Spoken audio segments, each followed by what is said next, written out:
Caros irmãos e irmãs, sejam bem-vindos a ver um Vida e a Palavra de Vida, nesta terça-feira da sexta semana do Tempo Comum, em que Jesus se entristece um pouco com os discípulos que não conseguem ir compreender a profundidade das palavras de Jesus, e eles que foram acompanhando e assistindo a tantas coisas, a tantos sinais, ainda não conseguem fazer a ligação com este Jesus que é o Salvador do mundo. Mas vou então proclamar o Evangelho. O Evangelho de Nosso Senhor Jesus Cristo segundo São Marcos. Naquele tempo os discípulos esqueceram-se de arranjar comida e só tinham consigo um pão no barco. Então Jesus recomendou-lhes, tendo cuidado com o fermento dos fariseus e o fermento de Herodes. Eles discutiam entre si, dizendo: fala assim porque não temos pão. Mas Jesus ouviu-os e disse-lhes: por que estáis a discutir que não tendes pão? Ainda não entendeis nem compreendeis? Tendes o coração endurecido?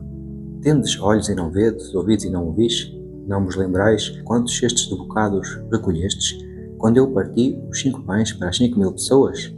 Eles responderam: 12. E quantos cestos de bocados recolhestes, quando reparti 7 pães para 4.000 pessoas? Eles responderam: 7.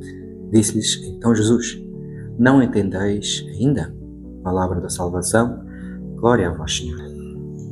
Caros irmãos e irmãs, vemos aqui a atitude dos discípulos que não compreendem as palavras de Jesus. Jesus diz-lhes para ter cuidado com o fermento, que é algo leve, mas que fermenta toda a massa, e portanto tem que ter cuidado com as pequenas coisas, mas que muda-lhes a sua forma de ser.